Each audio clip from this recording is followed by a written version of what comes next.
The Earth acts as if it were a giant magnet, creating a magnetic field around it. This field is approximately aligned with the polar axis. The magnetic field has two poles, a north and a south, although the geographic poles of the Earth are not exactly coincidental with the poles generated by the magnetic field. Additionally, the two poles of the magnetic field are not directly opposite each other. They are not antipodal. A freely suspended magnet will align itself to the Earth's magnetic field, so that the north-seeking end of the magnet will indicate the direction to the north part of the Earth's magnetic field. This phenomenon is utilized in an aircraft compass system. The north pole of the Earth's magnetic field is referred to as magnetic north. The actual geographic North Pole is some distance away from the magnetic North Pole. The magnetic North Pole is constantly moving, albeit by small amounts, of around 22 nautical miles per year. In 2005, the magnetic North Pole was close to 83 degrees of latitude, approximately 420 nautical miles from the geographic North Pole. The longitude of the magnetic North Pole was around 114 degrees west in 2005. This places the Earth's magnetic North Pole amongst the Queen Elizabeth Islands in northern Canada.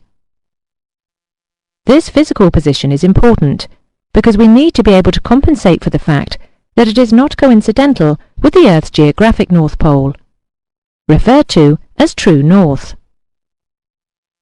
The difference between true north and magnetic north has an angular value. This angular value is referred to as variation. Variation will depend on the relative position of the observer on the Earth's surface, to magnetic north and true north. Variation can vary from 0 to a maximum of 180 degrees. Additionally, the sense of variation is important, whether magnetic north is to the east or west of true north. As the magnetic North Pole is constantly moving, variation also changes. Its numerical value is shown on most aeronautical maps. Lines that join places of equal variation are referred to as isogonals. Isogonals that indicate 0 degrees variation are also referred to as agonic lines. We have seen that variation is dependent on the observer's relative position to the magnetic and true pole.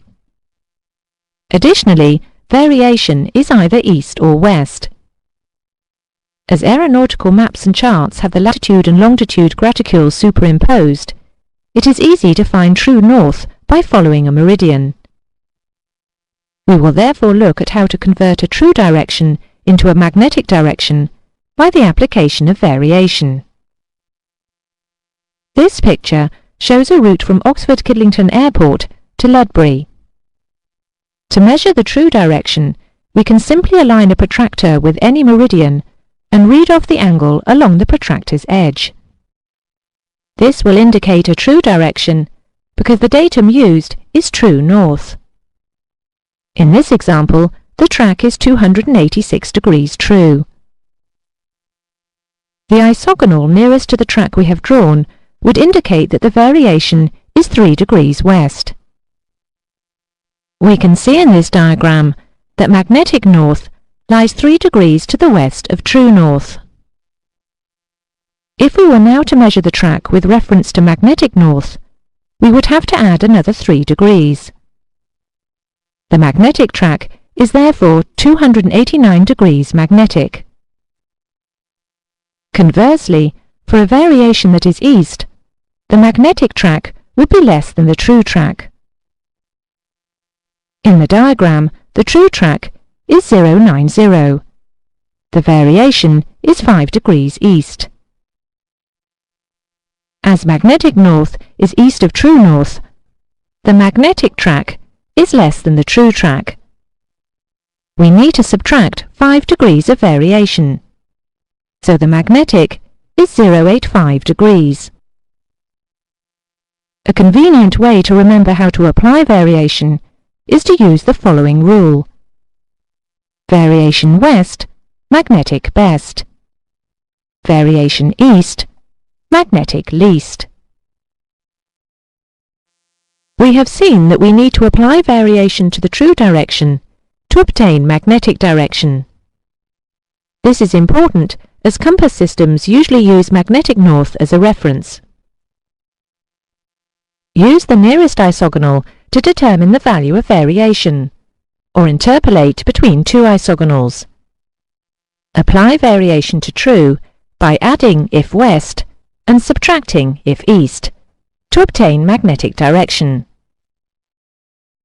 As we have seen, a compass indicates the direction to magnetic north by detecting the Earth's magnetic field. The Earth's magnetic field is a vertical element as well as a horizontal element, as depicted in the diagram. The nearer the magnetic pole the vertical component becomes, and the less the horizontal component becomes. Eventually, at the pole, the vertical element becomes 90 degrees, due to magnetic pole being directly below the position. The angle that magnetic lines of make to the horizontal is referred to as the angle of dip. This angle will be maximum at the magnetic poles and reduce as we move away from the pole. Approximately halfway between both magnetic poles, the angle will be 0, as the component is horizontal and vertical element is position where occurs at the magnetic equator. It is difficult for system to influence the vertical element of Earth's magnetic field, as this induces errors. The horizontal element is to determine magnetic north, and this is known as direct force. As seen in the diagram, the angle dip will vary with increasing magnitude.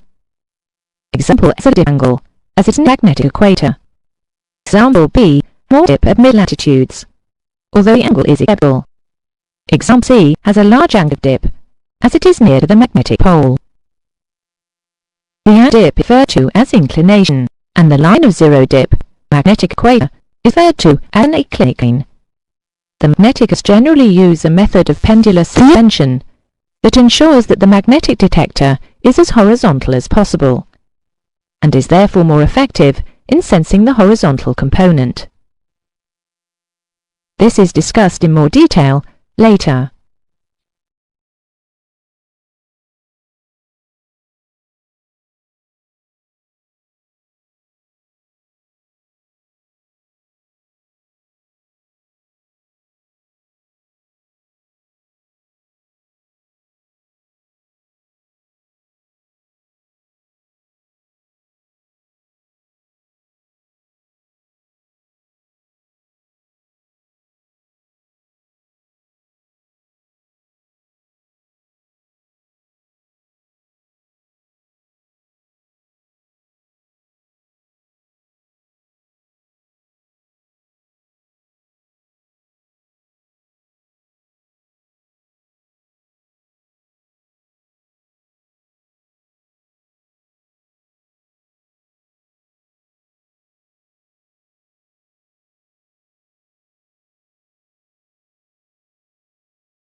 An aircraft compass system is designed to detect the Earth's magnetic field, and as we have seen, requires the horizontal component only. The vertical component introduces errors, and one way to overcome these is to pendulously mount the detector unit. Unfortunately, there are also other influences that can diminish the compass accuracy. The compass is also sensitive to other magnetic fields. For instance, those generated by electrically driven instruments and metallic objects within the aircraft. These secondary magnetic fields can cause the compass to deviate away from magnetic north. Such distortion of the actual compass reading is referred to as deviation. Deviation can be determined for each aircraft, and this is calculated for each individual aircraft by the manufacturer and by licensed engineers periodically. If the amount of deviation is known, compensation can be made to allow for these inaccuracies. Deviation is defined as the angle measured at a point between the direction indicated by a compass needle and the direction of magnetic north. The compass actually points to compass north, as opposed to magnetic north. However, compass north is not a geographic location.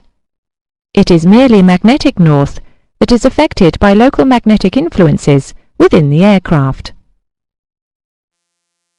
Deviation is calculated and applied to the magnetic heading to obtain compass heading. It is usually quoted in degrees east or west, but can also be referred to as either positive or negative. The compass deviation is recorded on a deviation card, and an example of this can be seen on screen. The deviation value is usually recorded over several headings. The example here shows a deviation for every 30 degrees of heading.